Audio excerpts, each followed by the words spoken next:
Welcome to Real Talk Christian Podcast, where we drink coffee and have real conversations on faith, culture, and society. This is Marc Hyde. And this is Super Flat Fuller. Super Flat Fuller. And on today's episode of Real Talk Christian Podcast, we are revisiting the 7 deadly sins. Bum, bum, bum. We've covered 3, and today we're going to talk about greed. You ready to talk about it, Fuller? I'm greedy at the pants. So is that a yes or is that a no? Let's go. Let's go.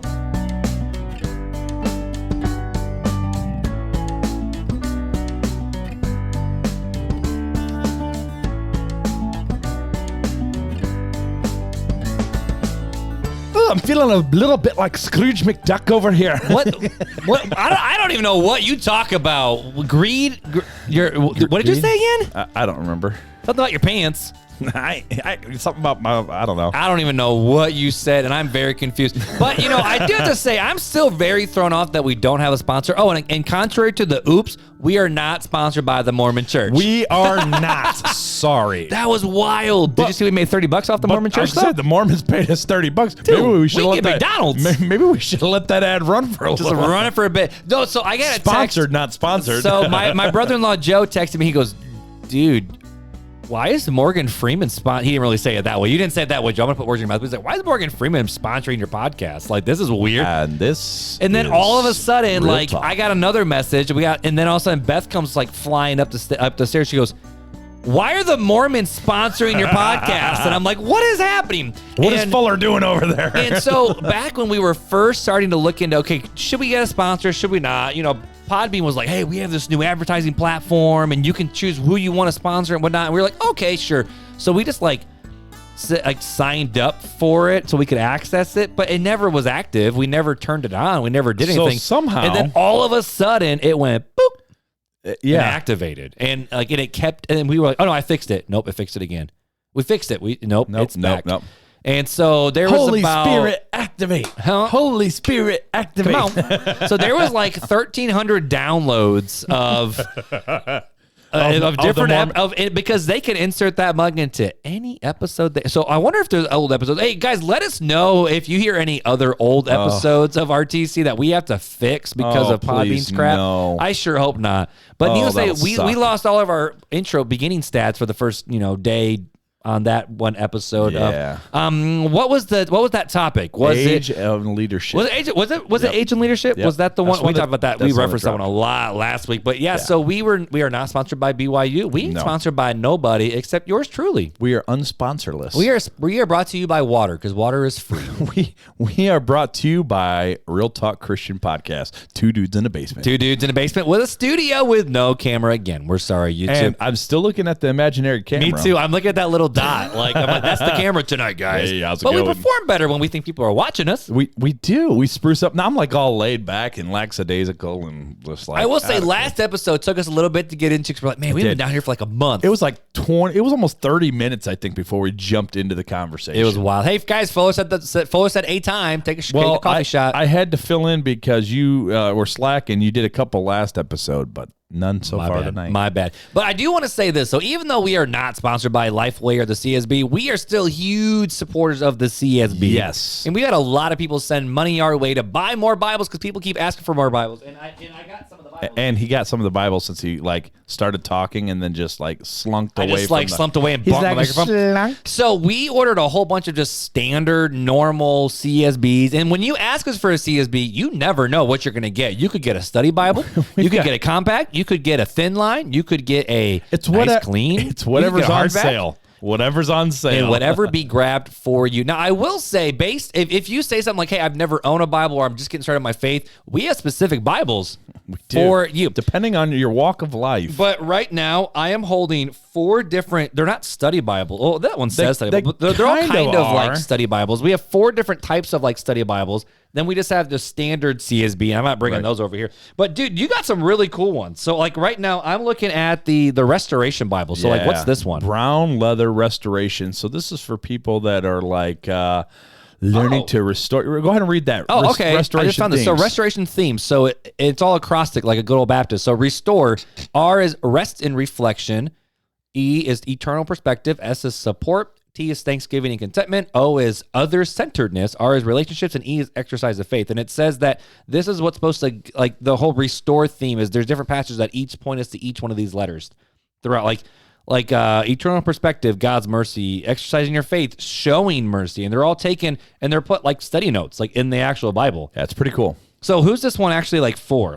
Those are for those who are struggling or like a rehab or like just trying to revitalize their it talks about different restoring your faith in different seasons. Yeah. So that's really interesting. And then I have the Apologetic Study Bible, which is one of our favorites. Those are for those of you who really want to study and get well versed in your apologetics. And this is an actual study Bible, so it has like the intro to each passage. There's study notes on the bottom. Now this is interesting. So in Mark 16, the 18, twisted scripture? Yeah, it says they will pick awesome, up snakes. If they should drink anything deadly, it will not harm them. And then the twisted scripture says, in 1910, after reading Mark 16:18, George Wemp Hesley introduced snake handling to churches throughout the Appalachian region. Although this passage is a part of the ending of Mark that is considered by many to not be original, much of the church of the 18th century viewed this passage as authoritative. Therefore, if it were interpreted literally, one can expect to hear that early Christians obeyed the directive to, quote-unquote, pick up snakes. No evidence exists of this, however,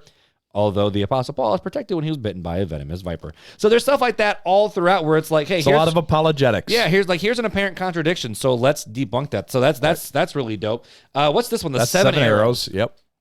So what's the 7 arrows? It's the old what did you call it? The Swedish study Bible. Swedish study Bible method. So if Soshay's listening, we introduced this to the student ministry when I was the youth pastor, because I was ordained. I was an elder at Southside. He was yeah. If you go back and listen to so the easiest way to study the Bible, according to the Swedish Bible study method, and it just got that title because one lady was leading a Bible study, and the Swedes studied the Bible this way, so she coined it the Swedish Bible study method. And you say, what does this passage say? What did this passage mean to its original audience? What does this passage tell us about God? Arrow going up. What does this passage tell us about man? What does this passage demand of me? How does this passage change the way I relate to people? And how does this passage prompt me to pray to God? So each arrow does a different thing. I love how you're doing the hand signals to nobody. But nobody can see them. So the 7 different arrows, so it takes all these different texts and how to actually study the Bible in that context. So if you're new to the faith, I would say this one's a really, really good one. It is a good one. And then this one is so cool. You talk about this one. I've never heard of this one. This one is called the Fisher. What is it called? It's a Fisher... Fishers of Men Bible. So I want to take this one home. So this is so cool. Mark, there's only 2. Okay, Beth, can I buy another Bible? I got enough. So I know I really wanted this one too. I just donated a ton of them. So this Bible so cool. is more for the disciple-seeking person that wants to learn how to be discipled and to disciple. The Fishers of Men Bible. This is really cool. Like, so when you're doing it, there's like an overall guide in each. There's like different symbols throughout for apologetics, evangelism, church, devotion, Christian doctrine, and counseling. And what it does is instead of like your typical cross references, it's like, hey, or instead of Bible study notes, it's like, hey, here's how you can like apply it or what it means or just that and the other. Like this one, it's a discipleship Bible. It is aesthetically gorgeous. It's gorgeous. In the words of my daughter Noah, it's gorgeous, Daddy. It's gorgeous. Except it doesn't have the words of Jesus in red. Thank goodness. Or if you really want to be thrown for a loop, his name's not Jesus. His name is Yeshua. Someone brought that up in our RTC Facebook group, and I said, yeah, you're right. His name was Yeshua. Yeah, but what was Peter's name? Simon. No, Cephas. Cephas is his name. Have you seen that meme about from Peter Parker? And it's like, hey, Jesus goes, hey, buddy, what's your name? Simon. Hey. Hi, Peter. So, like from Doc Ock. So we got like Yeshua, Jesus, right? That's not too bad. Yep. You got Cephas and Peter. That's about the same length. What do you think John's Hebrew name was? Do you actually know? I do. It wasn't like Joe. It wasn't. Oh, no. You said this once in an old episode when we were recording out in my sunroom. Rewinders, we need out you in the here. Sunroom, yes. You mentioned it. Oh, shoot. Because you played a game with me and you would say their Greek name and then I would say the American. Their Hebrew name. And then I would say the American version and I didn't know who on earth you said. Yeah. What was John? Yochanan. Yeah, that's just messed up. Or Yochanan. There you go. Yeah. Yochanan. And so whenever someone says, yeah, these Bible names are fake, they're made up. No, these are just the OG like English versions of the names. Okay, they're translations. Right. And like the best way to describe it was I was watching Madam Secretary. It always goes back to Meatloaf from Madam Secretary, and I just pointed at the camera again. Take a coffee shot. I said meatloaf. But And Madam Secretary, that's 2 shots. We should add that when Mark makes one of his favorite show references. 2 espresso shots. Anywho, but so in that Dmitry Petrov, when he introduces himself, he says, "My name is Dmitry," but then he says the Russian version of his name, and it's not Dmitry. It's however he would say it in Russian, but and when he translates to American, it's just Dmitry Petrov. But it sounds it's similar, but it's different. And so if people ever give you crap like, "Oh, well, Matthew, Mark, Luke, John, those weren't Greek or Hebrew names," I'm like, yeah, you're right. We track away. But either way. So wasn't Judas originally like it was a different form of saying Jesus? I can't remember. I'd have to go back and look. I actually don't know. I'd have to go back and look. It's either one of the apostles or like Judas was the same name as one of the other apostles, or it was the name of Jesus. I can't remember which, but yeah. Did you know my mom hates me? What? Side note, happy birthday, Mom. Today is Wendy Hyde's birthday. She doesn't listen. No, she doesn't. She doesn't even know what a podcast is. No. What's that face Twitter and that U-book thing that you guys do over there? That's the Snap Talk. You got that Snap Talk. Yeah, that Snap Tickety Talk. Tick chat. No, but my mom was named me Timothy and then named me my middle name, and then I go by my middle name, and it ain't even spelled normal. Like it ain't even spelled the biblical way. It's spelled the French way. My name is spelled the snobby way, which makes sense. He is Timothy Marc. Or according to my grandma, who was from New England, it was Timothy Mach. It was always on my Mach. Yeah, Marc. Hey, Mach. She even had the phlegm and everything, man. She's like, you from Boston, Marc? She was from Connecticut. From Connecticut. But anyway, the only reason why I bring that up is even though we're not sponsored by the CSB, I want to set the record straight in case anybody asks, we did not support or send out CSBs because of the sponsorship. I've been using the CSB since before the CSB was a thing. And you introduced me to the CSB, and ever since I picked up the Ancient Faith Study Bible, I've fallen in love with it. And fun fact, we were actually working on a sponsorship with a different Bible translation before we went after Lifeway. Actually, Lifeway came after us, let's be honest. But we went for the NET. The NET, yeah. Yeah, because in the 50th episode giveaway, we asked them for a Bible and we asked Lifeway for a Bible just to give away. Yeah, and NET didn't say nothing to us. Nope, not a. And not somehow a Lifeway, even though they still won't email us back. Yeah, what's up with that? We had a year-long partnership, but we can't even get them to email us back. Now, homegirl who worked with us, Caroline. She left. She was fantastic. She was Caroline. She was fantastic, but she left Lifeway and did different things. And then we got this new guy who never, like, even when we would bill them, just never responded. It was awful. Hey, this. We were always like, hey, this is where we're at. I think it was an outsourced company. I don't think he worked for Lifeway. Yeah, I don't know. But yeah, you can't get a hold of Lifeway anymore. Nope. But anywho, so I just want to say that we love the CSB. Y'all still go get the CSB now. CSBible.com. Now, granted, if you accidentally get like an ESV in the mail, don't be like, whoa, they're cheating on the CSB. It's the Bible. It's the Bible. But more than likely, it will be a CSB. And we love the CSB. Don't forget, we talked about it last episode, but if you want to get involved, anything that you get a hold of us, if you want to donate, or you just want to send us Bibles to send out, or if you want to send a donation for us to buy Bibles to send out on your behalf, we will do so. So here's a question. Should we use, now if someone sends us money to buy Bibles, will we use it to ship it too? No, just buy it. Just to buy them. We'll worry about the shipping? We'll cover the shipping. We'll worry about the shipping. We'll cover the shipping if you want to donate for Bibles. How about that? I love it. Free shipping on the expense of Fuller and Mark. Oh, goodness. So, Brandon, before we get into the party cues, the coffee, the review, all these different things, I want to get, I forgot what the person's name is, but did you see in the Facebook group, the one person who posted about the 3% tattoos that she got with her father-in-law? No. Where's my phone? I don't know. I don't know where my phone is. That's all right. You don't need it. He's like having an anxiety attack right now. Someone get the meds. Someone get the meds. No, but in the Facebook group, which has been super cool, I threw out a post where it's like, hey, introduce yourself. Start a new feed to introduce yourself. And Beth was like, I ain't starting a new feed. I'm going to post it right here. And once she did that, I was like, I'm doing that too. Come on, Beth. No, Kelsey. So Kelsey, she's a newer member. She's 25 from Mississippi. Mississippi, MISSISSIPPI. Oh, sorry. I make fun of backwoods Mississippi sometimes, so I apologize. Can we make fun of backwoods Alabama still? Let's do... Bama? Let's do... My kinfolk come from Louisiana, so I can make fun of that.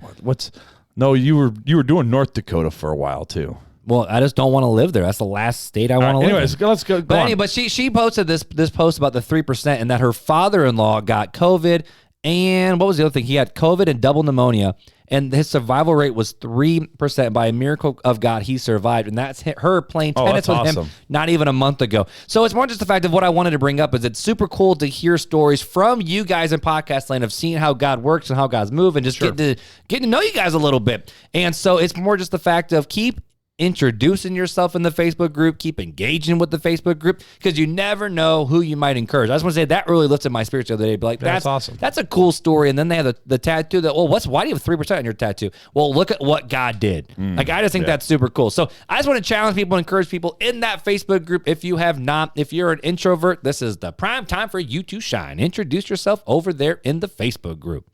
That's all I got. In that face TikTok. In that face talk. And that face talk and the book chat.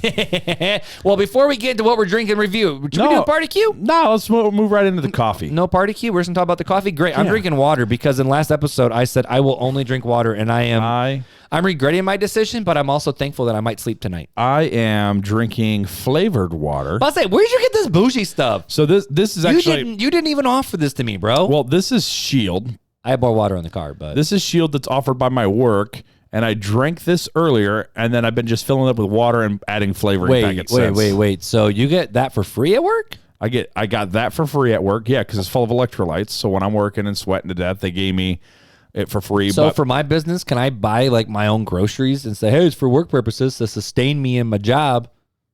I don't think so, Tim. Oh, never mind. Did you say Tim? I did. But so anyway, did you get the reference though? No, I don't think so, Tim. I don't. Oh, home improvement. Thank you. It took me a little bit. I was seeing home improvement. But anyway, so you got so you're not holding out on me. So it's not. It's not. About to say, Janelle, he's hiding the good stuff. It's not what the label says. It was an empty plastic bottle that I filled. So. Well, I don't even know what this is. Pure Life. Which is what? Aldi? No, Kroger? It's Martin's. Martin. Oh, this is bougie water. It's bougie water. It was right next to the Dasani. Which, fun fact, if you listen to Jordan Felice, he does not like Dasani water. Nope. Period. Nope. But Rhett Walker only drinks Dasani. Yeah. Which I'm on Team Jordan Felice. Dasani is gross. Dasani does not taste good. Water. Do you guys have opinions on water? Let us know in the Facebook group if you have an opinion on water, because I for sure do. Give me smart water or Fiji. This is any day of the week. This is the same guy who used to drink the city water. It tasted like pool water, so I wouldn't trust. I still do. I would not Well, trust. that's not true. I drink my well water now because I don't have city water anymore. Don't trust his judgment. Anyways, let's move into the review. It says, let's go. 5 stars from Richard Heron 72. Thanks, Rich. Says, finally figured out how to leave this well-earned review. Spotify listener here. Hey. I like that Spotify listener here. Man, the Spotify crew is proud. Mark and Fuller take a fantastic approach on topics that we deal with in our daily lives. They also use scripture to help us learn and guide us through the tricky topics. I also highly recommend the RTC Community Facebook page to further engage and learn. Keep up the great work, fellas. Spread the word, talk it out, and land those planes. Drink your espresso shot. Land those planes. I love it. Well, thank you, Richard. Richard, you're just wonderful. I absolutely love it. You know why right? am I looking? I'm like looking. I keep looking at the camera too, and I'm giving the eye to the camera that's not there. We are so thrown off without this camera. We really are. That's why last episode went so stinking. All right, man. So before we move on, though, did you know we have 124 reviews on Facebook, but we have 447 on Spotify? You talking not on Facebook, on iTunes? I said Facebook. Yeah, you said on Facebook. 124 on iTunes, Apple iTunes, and no, it's not even iTunes. It's podcast, Apple Podcast. Whatever. But it's iTunes. It was Spotify, iTunes. Folks. Help us get to a 500. We want 500 reviews on Spotify. So if you're a Spotify listener, leave a not review, just leave a rating. Leave a rating. We want 500 ratings on Spotify. So make it happen, people. All right, Mark. All right. Well, so this is kind of an interesting topic that you've brought to us today. We're back into the 7 deadly sins. Yeah.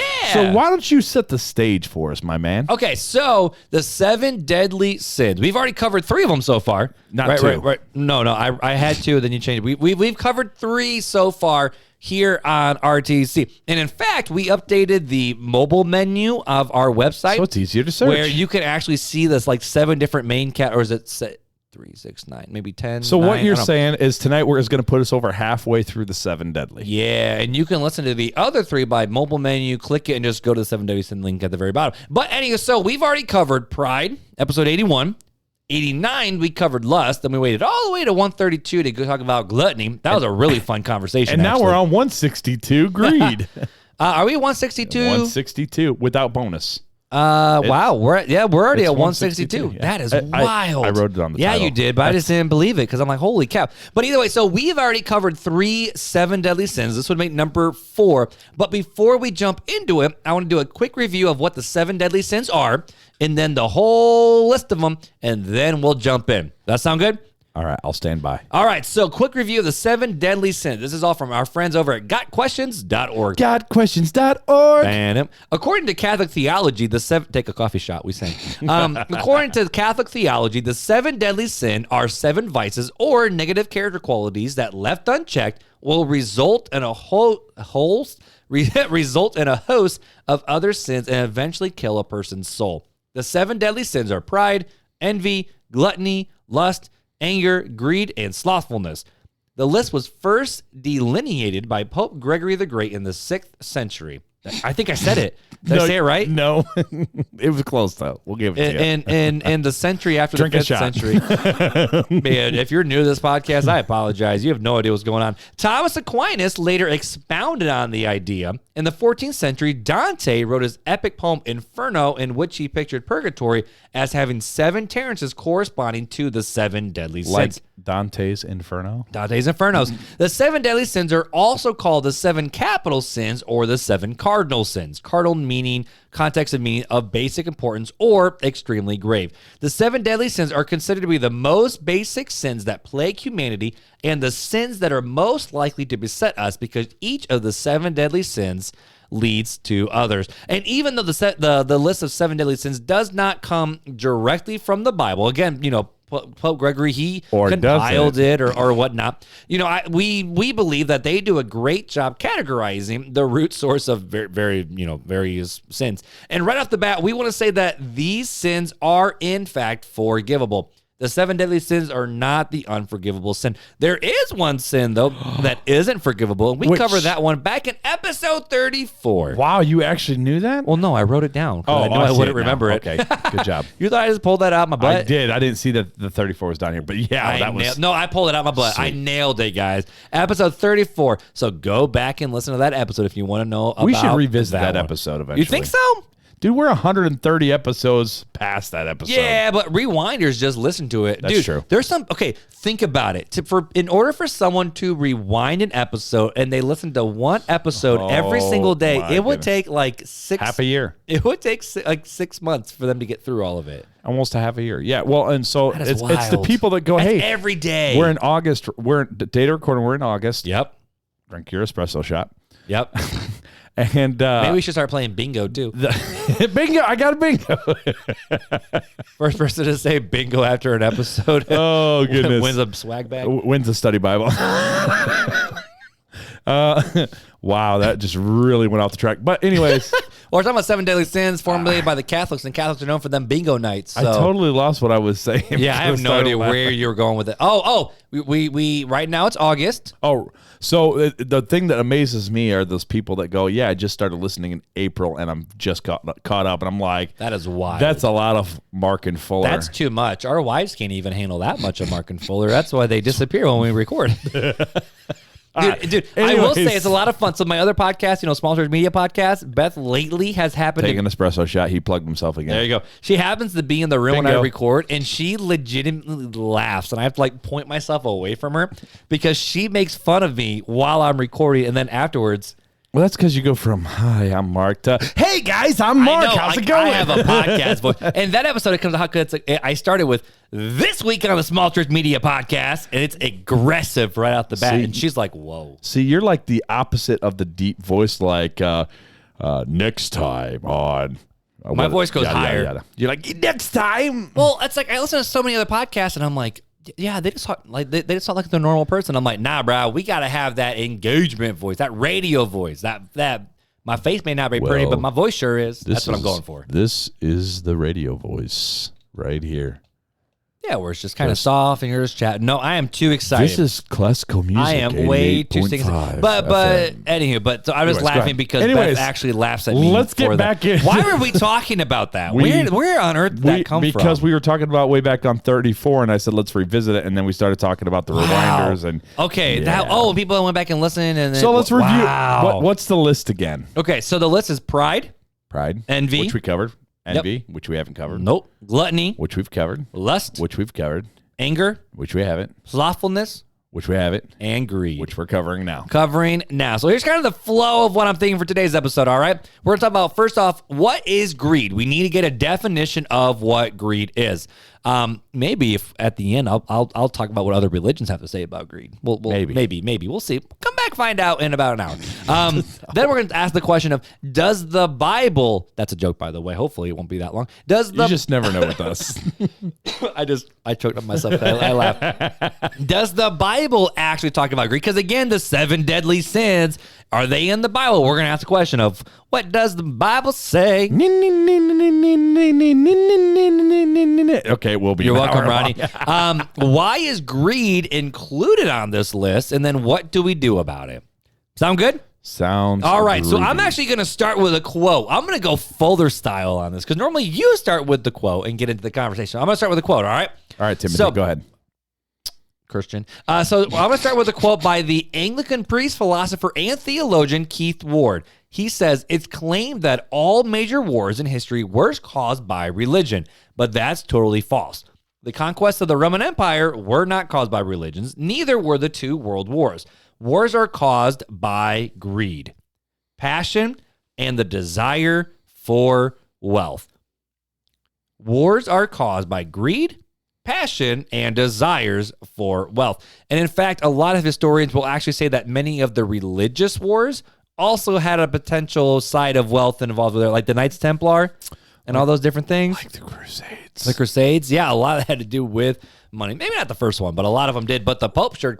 Like the war in Iraq. I mean... Oh, jeez, wow. And we are canceled. But anyway, so the question is, if greed causes this, what is greed? And so I went to the best place and the best source that I know, the dictionary.com. And the definition of greed that they gave is it's a selfish and excessive desire for more of something, generally money or such as money, than is needed. So right off the bat, I want to kind of say greed is... it doesn't say that it's a desire to have money or things is what's bad, but the fact of more than what is needed. Now, would you agree with that definition? Would you add anything to it, or do you think that's a good place to get started with that? It looks all right. You think that's all right? Like, sure. I actually thought it was fascinating when I read that about then is needed. Like, is it bad to desire money? Is it bad to desire food? To desire all these different things just to live on life more than what is needed? So we can get into that a little bit, especially maybe when it comes to your retirement funds. Maybe do you actually need all this different stuff? You're trying to collect too much money so you can go golfing every single day. I don't know. We're going to come back. We're going to find out about it. But the question is retirement even biblical? We talked about that in a different episode. My answer is actually yes. But anywho, so what does the Bible say about greed? I have 1, 2, 3, 4, 5 passages we're going to talk about. And then I'm going to give 4 problems with greed. We ready to go? We're going to preach a little bit. We're going to preach a little bit today. Serious We're going to preach. All right. So what does the Bible have to say about greed? We're going to start with Jesus himself. All right. We're going to start with Jesus himself. Reading from Luke 12, verse 15. He says, watch out, be on your guard against all kind of greed. A man's life does not consist in the abundance of his possessions. Watch out, be on your guard against all kinds of greeds. A man's life does not consist in the abundance of his possessions. The Apostle Paul to Timothy in 1 Timothy 6:10, it's actually 9 and 10 says this, but those who want to be rich fall into temptation, a trap, and many foolish and harmful desires, which plunge people into ruin and destruction. For the love of money is the root of all kinds of evil, and by craving it, some have wandered away from the faith and pierced themselves with many griefs.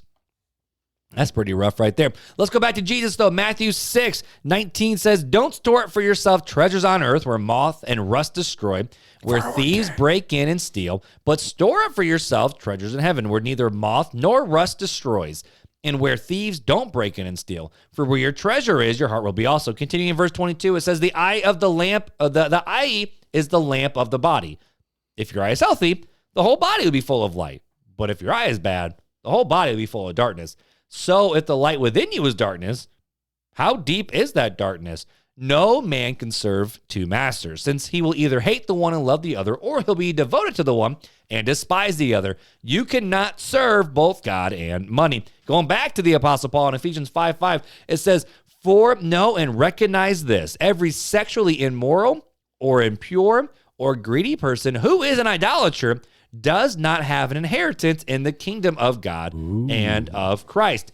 Last one, 2 Corinthians 8:9. For you know the grace of our Lord Jesus Christ, though he was rich, for your sake he became poor, so that by his poverty you might become rich. So when we look at these passages, this is what the Bible has to say about greed and money. So then the question is, and this is where the conversation needs to pick up, what do we do with all of these passages that we just read? So I'm going to toss the ball back over to you, boss, because I need to drink some water. So after you read these passages, what are some things that stood out to you from these? Well, What was that voice? Well, so I suppose. No, it's a big thing where, like, Jesus said in Matthew, you can't serve both God and money, right? You can't serve two masters. But he also says, don't store up your treasures on earth. So what does that mean? What does that look like? We joked around about retirement and this and that, and we've talked about it before about being good stewards, right? Being good stewards of what would be given. Sure. And so that stewardship role, where does that stewardship role and then storing up treasures on earth, where does that lie? And I think that comes down to, if you have more than what is needed for life, you have much. I didn't say excessive. I said much, right? Mm-hmm. So like you and I would be considered rich. Oh, according to the whole world, yeah. We're considered rich because we have more than what we need for sustaining life. Mm-hmm. But does that mean that we are greedy? No, because I don't think that our whole life is devoted to storing up more and more and gaining more and more. And I think that's where the greed really takes in. It's not so much that you have, it's that you thirst for more. It's that you require more, that you pursue more, rather than being satisfied with where the Lord has given to you. Okay, so but then how does that play out then with, like, jobs and promotions, these different things? Because, like, someone could hear that and listen to that, be like, oh, well, God has put me at this, 9-to-5 job where I'm bringing in $25,000. Sure. When in reality, it's like, that ain't going to pay the bills, man. Like, you got to get a better job, take care of if you have wife and kids and whatnot. Sure. So where's that line, though, where it's like, okay, yes, we need to seek... we need to seek a paycheck to, be the husbands and fathers and the mothers that we need to be. But where's that line then? You seek to as a man, right? We have a responsibility to take care of our family. Mm-hmm. So I don't see it as seeking to gain money, but seeking to care for our family. Okay. The spot where it becomes, I think, greedy is when we have enough to take care of our family, and yet we neglect our responsibility as a husband or father to our family to seek out that extra money. And I think that's it. Like job promotions aren't always bad, and transferring jobs for a better paycheck and better, benefits and all these different things are bad. But yeah, I think not I think, but the vibe I'm getting is more like the CEO who literally never sees his kids. Well, or this person who's constantly chasing money, and it actually separates them from their family. There's some CEOs that have time for their families, right? No. And I want to say that just because you're a C-suite doesn't make you bad or evil. But it's the ones that go to work at 5 and stay till 10 or 11 o'clock at night. That have no relationship. They have no relationship and don't have to, right? Because there are some people that go, look, I got to work 2 jobs to support my family. Yeah, single moms who grind it. I'm not talking about those people. I'm talking about the people that neglect their family to chase more money. When they have enough. And I think that's where the distinction of greediness has now been applied. And I think it's hard too, because in one sense, it's like I think of like the Gary V mindset, where it's like you're always grinding, you're always hustling, you're trying to do all these different things, you're always trying to make a deal, make a little bit more money here and there. And the mindset that Gary V has is, you grind and grind and grind. Like, I think he has a deal with his wife where it's like during the week, he works. He's not a husband or a father during the week. Well, on the weekends, yeah, he can be a dad and a husband and a father. But during the weekend, but during the week, no, he's grinding. And I feel like so many people in today's culture have that mentality of just hustle to gain more, get more prestige, get more money, get different things. Which, to be honest with you, if you have a secular mindset, right, that actually makes sense. No, I expect that out of the world. Eat, drink, and be merry, for tomorrow we die. Right. You know, and so if someone doesn't have a Christian worldview, I would expect that out of them. But as Christians, I feel like so many people get wrapped up in the hustle culture and the grind culture, in the grind for Jesus culture, and do this, that, and the other at the sacrifice of their family. Kind of like was it George Whitfield? It was one of the, I don't want to just throw people's names out there. Like it was one of the Great Awakening people, where it's like maybe it was even one of the Wesley brothers, where he traveled around the circuit, was preaching and doing this, that, and the other, and he was doing great things for God and the kingdom, this, that, and the other, but he completely disregarded his wife and his kids to the point where like his wife despised him. Billy Sunday. Was it Billy Sunday? Billy Sunday was one of them. See, that's not who it was. I was thinking like way back in the 1800s. But Billy Sunday was an early 1900. Well, I say early. He was like a legend in the Baptist world, man. Yeah, but he was one that neglected his family doing the work of the ministry, but neglecting his first ministerial duty to his family. And I don't think that had anything to do with money. I think that was more it didn't. But it's the same thing, right? It's the same type of thing, that we have a responsibility that is God ordained to our family. When we make that choice that we are going to have a family, there's a responsibility that God expects to go with that choice. So, I agree with you. It's those people that, even like, okay, well, I'm a good father on the weekend, but during Monday through Friday, I got to grind it out, and I ain't got time for this because I got to do this stuff. It's like, do you really have to, right? And that's where that distinction comes. Like, what are your motives and behind doing it? Is it to support your family, or is it to have more so you can take those, vacations to Cancun and stuff like that? Which I'm not opposed to vacations. I take vacations myself, but what are we sacrificing to get that, right? I think if you got, there's that fine balance, and we have an episode, and I'm not you, I can't pull it out on my rear end, but it was the kingdom over everything. No, it was what we titled it? It was like Kingdom Balance or something like that. Oh, the Kingdom Balance. Yeah. I don't remember what number that one is. Yeah, it's I got no clue. Yeah, so yeah, I think it's less than 100, but more than 50. It was somewhere in that range. It was season 1. 80 something. No, I think it was like 86 or something. I think it was OG artwork, but anyway, I don't know. It doesn't matter. But yeah, it was the kingdom, the balance, and something else. I remember that topic now. Yeah. So and that's where we discussed that, where we have worldly duties, right? Mm-hmm.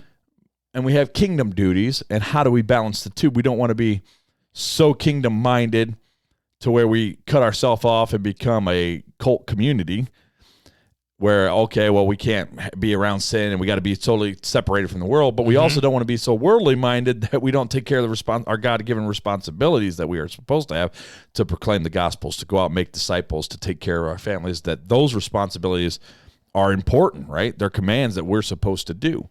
And so we got to find the balance in between. Yeah. So getting back into greed, with the problem of greed, right? So we look at all these different passages, six different passages, and it talks about so many different things of watch out, be on your guard. The rich fall into temptation, and it can actually cause you destruction. Don't store it for yourself. Like, there's warning after warning after warning. And then the question, though, is why? Like, why are we given all these warning about greed? Why is money such a bad thing, or wanting money, or all these different things? And so I was looking at these passages earlier before we came in. I kind of like wrote down 4 different things of just why is greed an actual problem, and why. Been 6. I thought the same thing. I should have had 6 things to go with the 6 different passages while we talk about the 6th. Or 7, since it was the 7 that was. seven deadly sin, because technically greed is the seventh deadly sin. What was the other time that I said? You just had like a brain or a mouth mumble And it was jumble. all created by Pope Gregory in the 6th century. So you guys are just in for a treat today. So what is the problem with greed? Why is greed on the list of the 7 deadly sins? Because this one doesn't seem as harmful as other ones because you're just going after it to take care of yourself, right? And the answer is no. Because first off, greed causes you to love yourself more than you love others. Greed causes you to love yourself more than you love others because all you care about is you, and going after what you want more than giving. Because if you're constantly asking for more and taking more, you're less likely to give more. And that's where that passage was talking about store up for your barns in heaven, where the guy built up another barn because he got more stuff, and he built up another barn and built up another barn because he just wanted to hoard it all to himself. But then he died and he took none of it with him. And that's kind of where that passage came back to. But if you are having so much greed where you want to just, take and take and take, you are not able to love others more than yourself. And that kind of goes back to the 2 Corinthians 8:9 verse where it says, for you know the grace of our Lord Jesus Christ, who though he was rich for your sake became poor, so that by his poverty you might become rich. In order to actually potentially sacrifice like Jesus did, we have to be more willing to give than to receive, and be willing to more give than take. And if we're truly loving others more than we love ourselves, we can't be so greedy that we're only thinking about ourselves. We have to think about other people as well. So that's just one of the reasons that popped up in my head. Another thing with greed is greed causes us to put our faith and trust in money and possessions over God. So the first, you broke the 2 greatest commandments: to love the Lord God with all your heart, your soul, your mind, and strength, and love your neighbor as yourself. Because if greed causes you to put, your own faith and assurance in what you have in the things you store here on earth, the trust in God just absolutely depletes because you're trusted in your bank account and in your 401k and in your house and your all these other different things. And that's where you put your support. And we see so many times in today's world when they just lose money, they just end up committing suicide because that was their God. Right. Money was their actual God. And I'll toss this into it as well, is the fact of if you're chasing after money, you are now serving God or serving money instead of God. Right. And I do want to say, and we'll get into this a little bit, how do we combat greed in our lives a little bit. I'll say I never actually struggled with trying to chase after money until I became a freelancer, to be honest with you. Because as a pastor, I had a salary and that was it. When I was working at Northland, the marketing department, I had a salary and I was just trying to do my job. Sure. Whereas now it's like when you talk to a freelancer, the whole goal is first to get, you got to get 50,000. Then you got to become a 6-figure. Then you got to become a $250,000. Like there's always another goal. And every podcast is all about how to make your first 6 figures, how to be in the, what do they call it? The triple digit club, where it's like 3 digits before the comma type thing, right. or the double comma club. And so everyone's trying to pursue money. And for me, it's like, am I trying to pursue helping other people? Am I trying to pursue, now obviously I need to pursue paychecks because that's how I, feed the bills. 7 kids. Like we talked about last week, grocery bills are expensive. I just said that into the imaginary camera. I'm looking back at you now. So, but the fact of, as a freelancer, my entire job is trying to get jobs to get money to support my family. Right. But, am I putting all these jobs and having to get more jobs and more jobs and more jobs to make more money over being a dad and a husband and a father? And obviously there's busy times in everybody's life and season and whatnot. And these past 2 weeks with trying to buy a house have been a very, very, very busy season. But I will say, I've been struggling with that more than that. But if I'm constantly chasing after money, is money my God or is God my God? Well, and I think that Ephesians 5:5. Which is idolatry, yeah. Yeah, so it says, for no one recognize this, every sexual, immoral, or impure, or greedy person, and I like how it says, or greedy person, who is an idolater, right? So if you're like it's capped off, if you're greedy, you are an idolater. Greedy, you're idolizing money or wealth, and that goes back to the first of the 10 commandments right. that God said, "You shall have no other God before me." Right, but they do not inherit the kingdom of Christ and of God. Like that's a big thing. It's a big warning. That's a huge warning.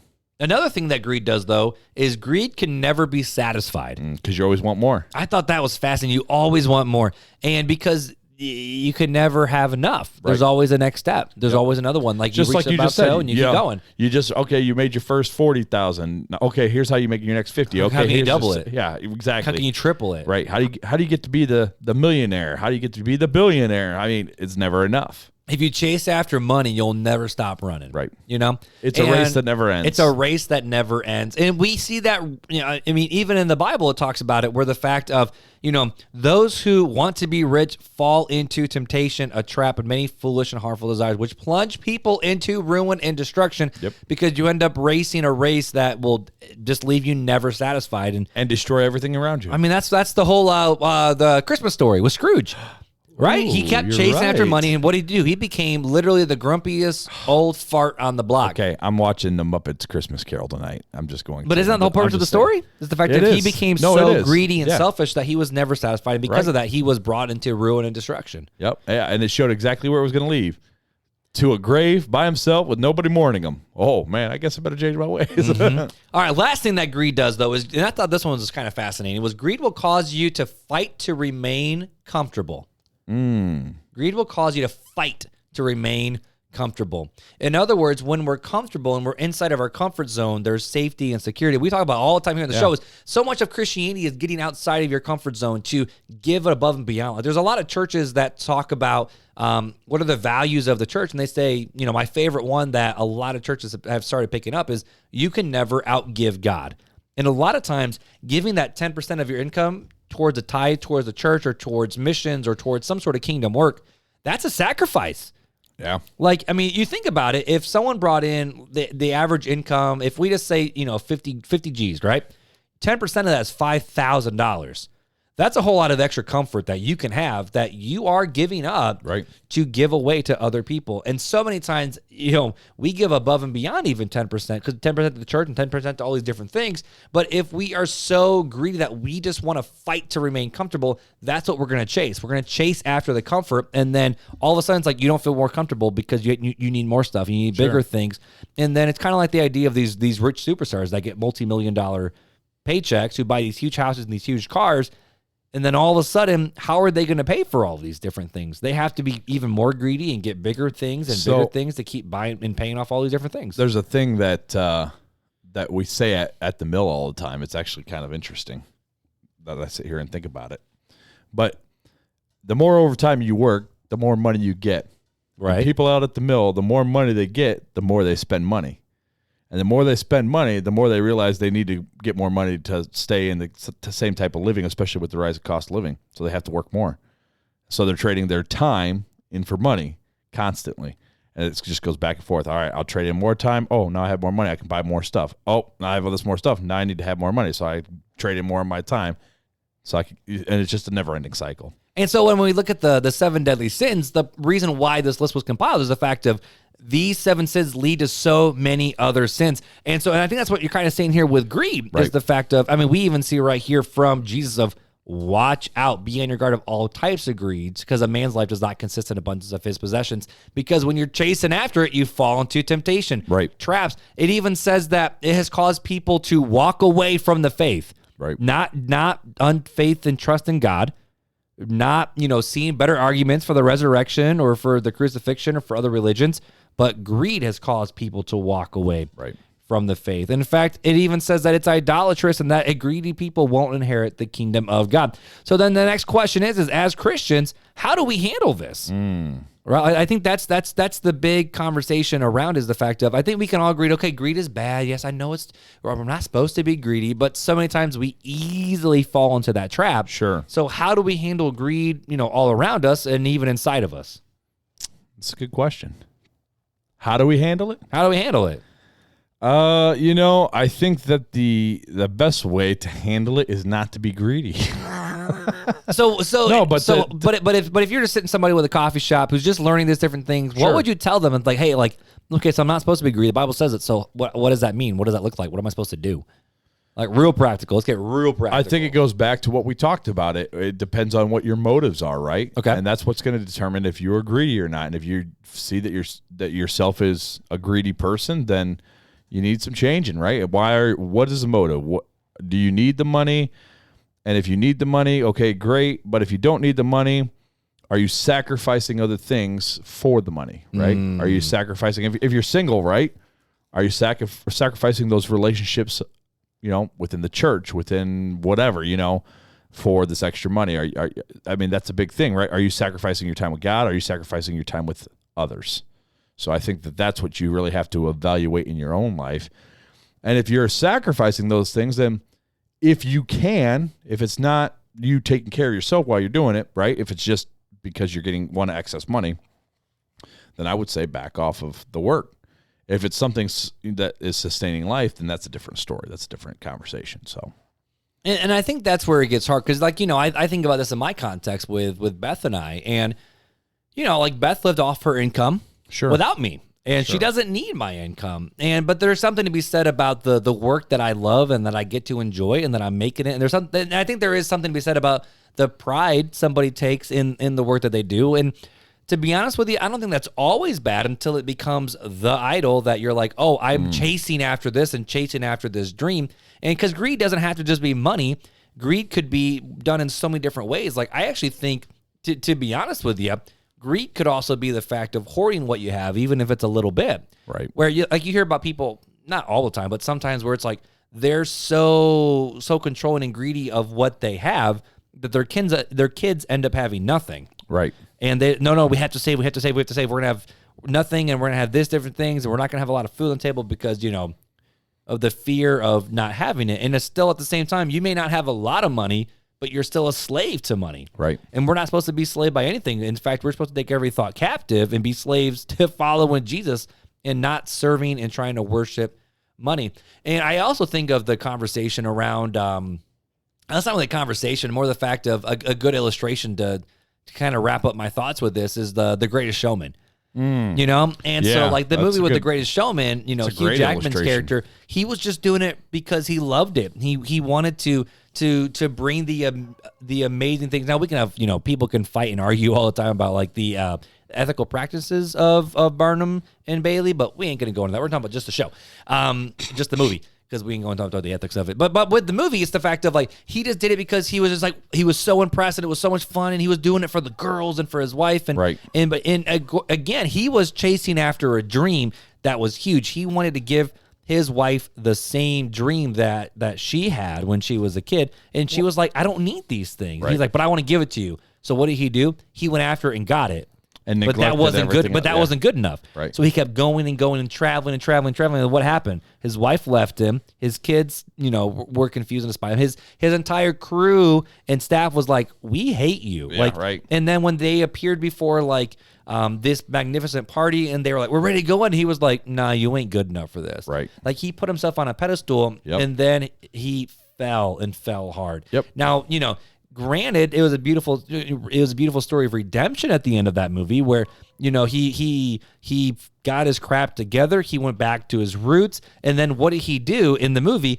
He handed the reins off to somebody else. He didn't have to do that, but he said, "Sure, I have done enough. Here's to do. I'm gonna love this night on my wife and my kids." And I think with greed, a lot of it goes back to your perspective on life and what are your goals? What are you trying to attain? What are you trying to achieve? And I think, I'm kind of having some self-reflective time because with Beth and I, this podcast is great for that. Yeah, it sucks. Because, I'm going to turn off podcast teaching voice here. I'm going to just chat Marc style, I guess, now.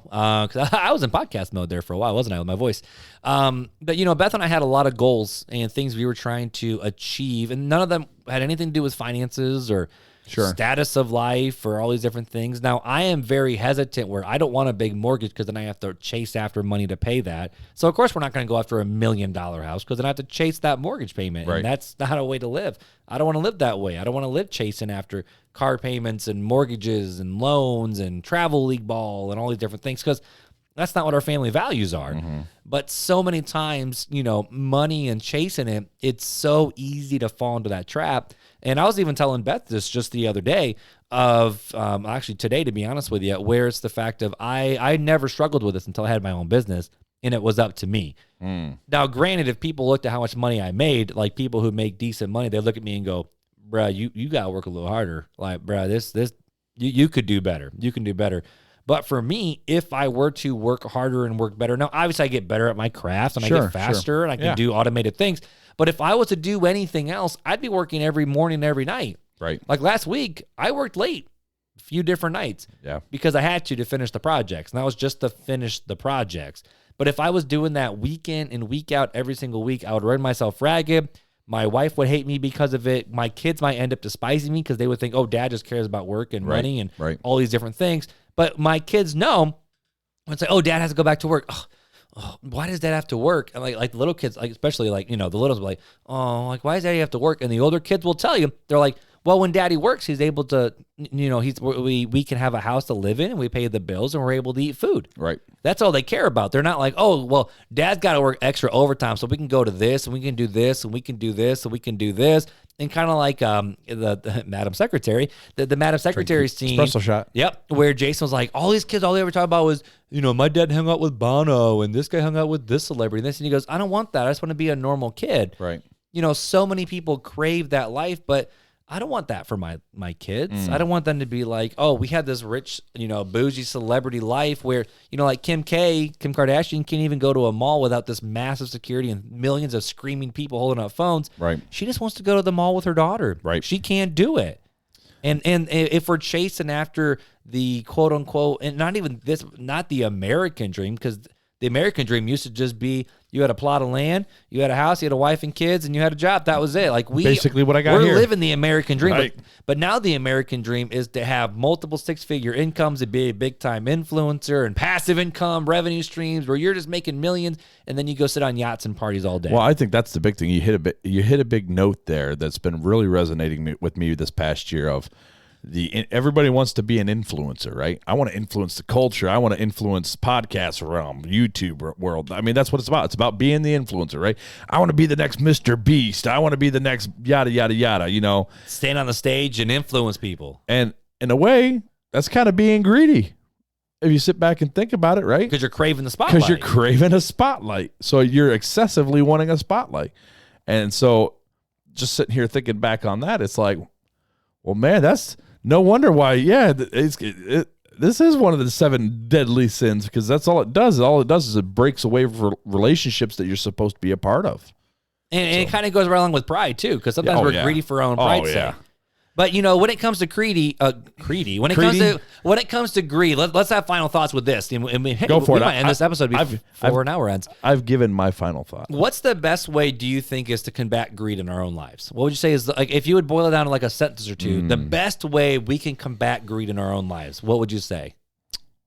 Man, that's a rough one. I would say 1, stay humble, and but practically, how does that look? Like. So part of being humble is being accountable, right? Mm-hmm. So having people in your life that can tell you if you're being greedy. So you got to humble yourself to be able to allow people in there to do that. And then secondly, I would be a good time watcher. What am I using my time for? And those are my so I want somebody watching me on how I use my time, and I want to watch my own time. And basically. that's why we have best friends and Janelle and small groups. The tribe. We got the tribe. The first thing that pops in my head is the biggest way to combat greed and wanting to hoard your money is just give it. Yeah, that too. But see, even that, you can be like, oh, I'm giving all this money, but I need more, right? So I'm going to go get more. Oh, it makes me feel good to give all this money. So I got to go get more money so I can give more, but it's not for the right motive, right? Because that's what it's about. It's about the right motive. It's just like when Christ said the woman with 2 mites, right? She gave all she had. There was people gave way more money than her with a wrong spirit, and she gave all she had with the right spirit. And he's like, she has given more than anybody else today. So that's a big thing. Yeah, and I would say the biggest, maybe going back to 1 Timothy 6 then, where it says, those who want to be rich fall into temptation. It's not the people who are rich. Right. People who desire to be rich. They'll sacrifice anything to be rich. And as Christians, what are we supposed to do? If we properly understand what influencing culture means, that means loving our neighbor. That means going out and reach the person right across the aisle. Pointing everyone to Jesus. If you want to change the world, change it in your own backyard first. And so when it comes to greed for me, maybe it's just a simple fact of what I'm preaching to myself right now is the fact of don't chase after, and this is where I first started my business. I wasn't trying to chase after money. Money just kind of showed up. But I was chasing after just helping people. I get to serve people. And I think if, like what you said, if we have the right mindset and we have the right goals and we have the right aspirations, we constantly check in on them and watch them and have other people hold us accountable, maybe we can kick greed right in the teeth. Right. Because at the end of the day, There it is at the end of the day. At the end of the day, as we land the plane. As we land the plane, Jesus says, watch out and be on your guard against all kinds of greed. And I think that's what we need to do. It's like what you said. We need to watch out. Right. Because if Jesus says watch out, we probably should listen to it. Because the last thing I want to do is walk away and wander from the faith and pierce myself with many griefs, including my own family. Because that's the last thing I would ever want to do. Right. Anything else from you, big guy? You ready to end this plane? Let's land the plane. I just said end the plane. How about we pull the train into the... How about we snakes on a plane and land it? Sounds good. Time for Fun Facts with February.